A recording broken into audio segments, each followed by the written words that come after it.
آسمان سے پکارے گا کہ یہ جھوٹا ہے، اس کے لیے آگ کا بچھونا بچھاؤ اور آگ کا لباس پہناؤ اور جہنم کی طرف ایک دروازہ کھول دو اور اس کی گرمی اور لپٹ اس کو پہنچے گی، اور اس پر عذاب دینے کے لیے 2 فرشتے مقرر ہوں گے جو اندھے اور بہرے ہوں گے۔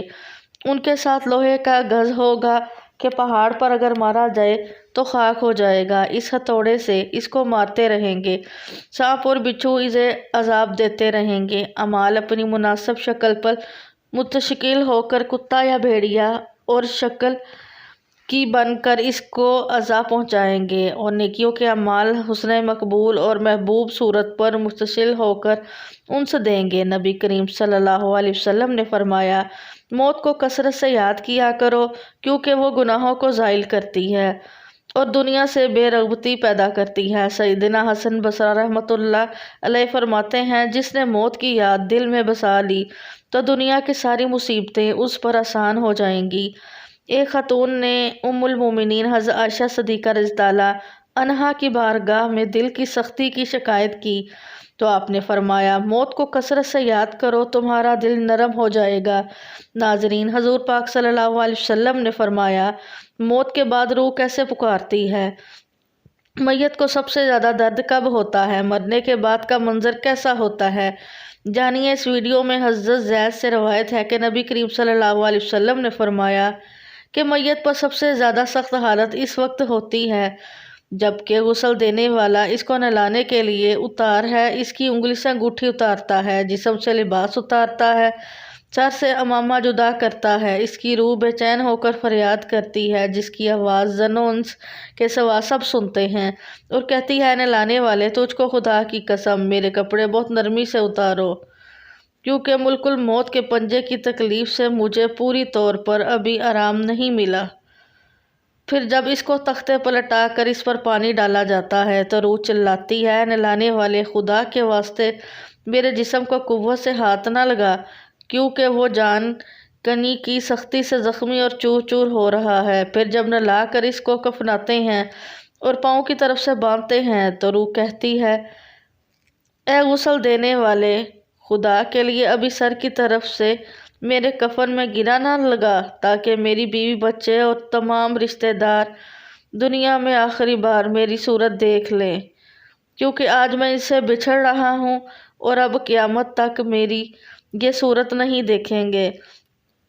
پھر جب اس کا جنازہ تیار کر کے گھر سے باہر نکالا جاتا ہے تو روح پکارتی ہے، اے جنازہ اٹھانے والو، خدا کے واسطے ابھی جلدی نہ کرو تاکہ میں اپنے بال بچوں اور عزیز و اقارب سے رخصت لے لوں۔ اے جنازہ اٹھانے والو، میں اپنی اولاد کو آج یتیم اور بیوی کو بیوہ چھوڑے جاتا ہوں، خدا کے لیے میرے بعد ان کو تکلیف نہ دینا۔ میں اپنا گھر اور مال و اسباب دوسروں کے لیے چھوڑے جاتا ہوں، اب یہاں کبھی واپس نہ آؤں گا اور قیامت تک کسی کی صورت نہ دیکھوں گا۔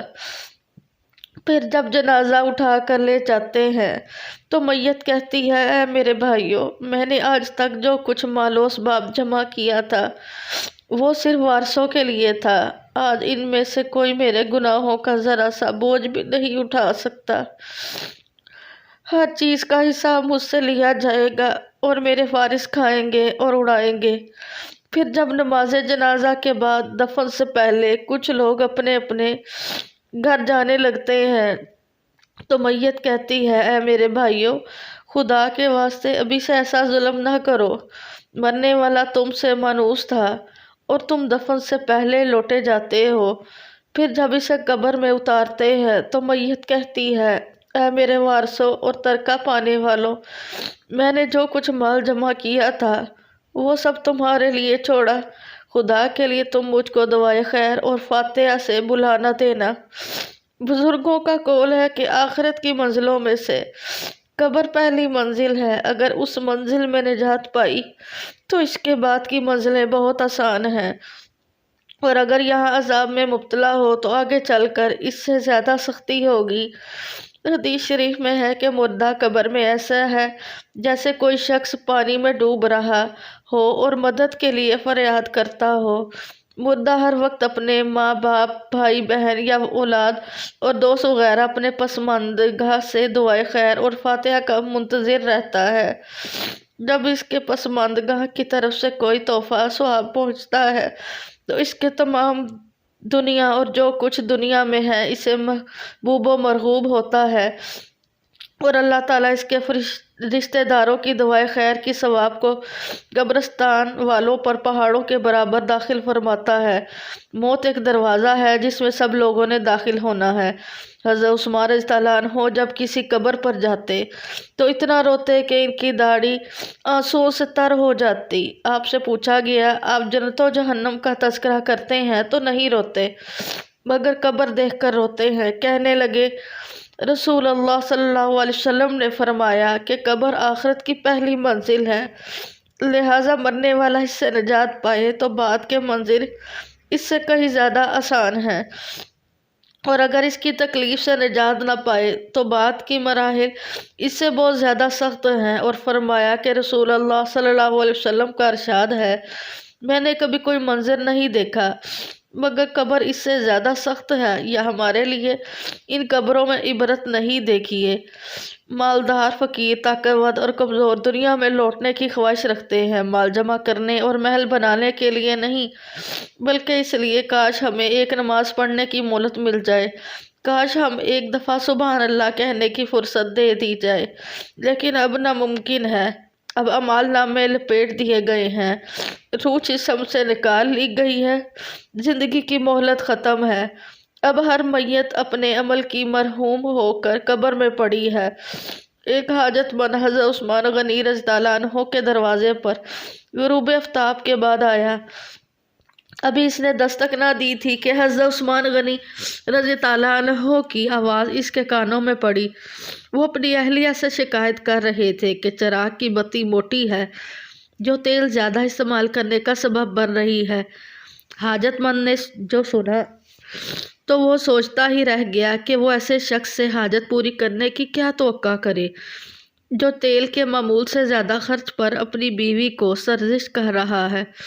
اس نے ارادہ کیا کہ حاجت بیان کر کے دیکھوں، شاید میری کچھ امداد ہی کر دیں۔